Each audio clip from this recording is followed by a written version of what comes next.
the provincial governments and the school boards and the teachers, all regarding what information should be passed back to the parents regarding the activities of the students, mainly surrounding, I'm assuming that, or claiming for it is for child safety.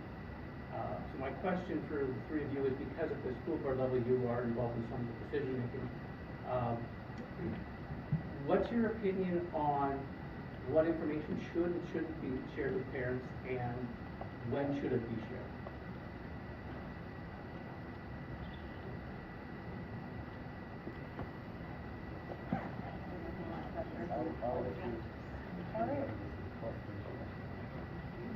Sure.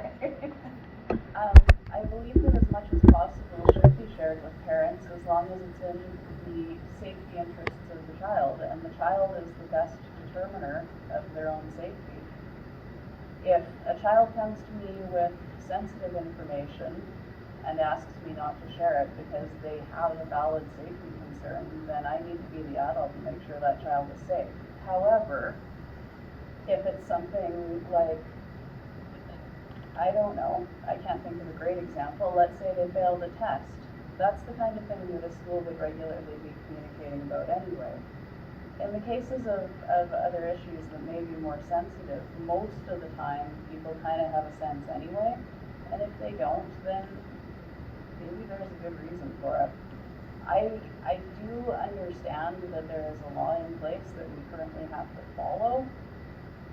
It violates human rights of our children, and there is no getting around that.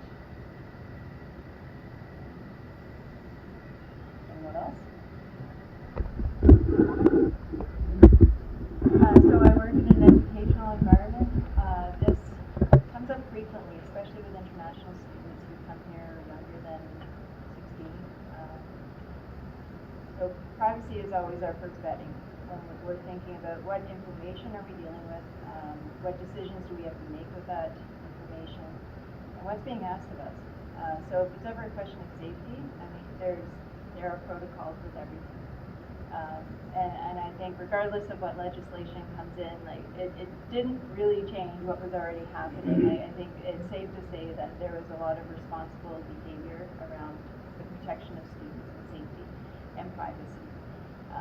Privacy is an even greater issue now with cell phone technology. How much fun is that? So with my kids, I have two teens. They live and breathe by their phones if they wanted to. I constantly remind them what www stands for, and that's an access to like this massive thing you cannot control. Once it's out there, you have no rights to it. So always keep that in mind. But when it's an interaction directly with a student, and I get a lot of them, it's always first, why do I have this information? What do they ask me to do with it? And then who their go-to protocol? What do I need to do to get what they need in a way that keeps them safe and protects their privacy and their human life? That's a very general, it's a loaded question, and I'm not sure what you meant by safety, but I hope that spoke to some of it. Yeah, that's an excellent question. There's two thoughts for me. One is we talk quite a lot about rights. We don't talk about responsibility much in many of the places that I go often.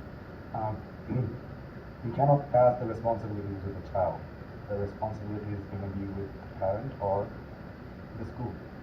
Now, we don't, as a parent or as a trustee, will be maximum spending in the school 200 hours max in a year.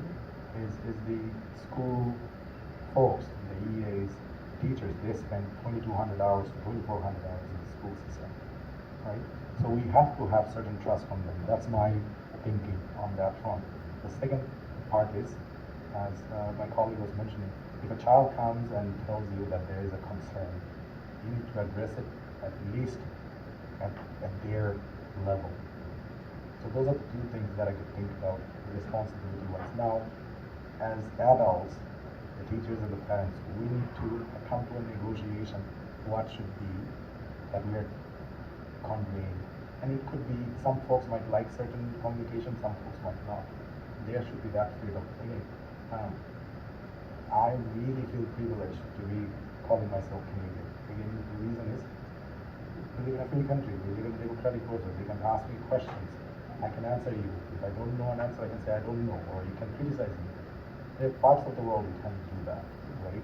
So how we can use the system that already exists to negotiate something between us that can work for both, for the system as well as for the people, right? We have a good system in place. It's just that we're not making the most of it.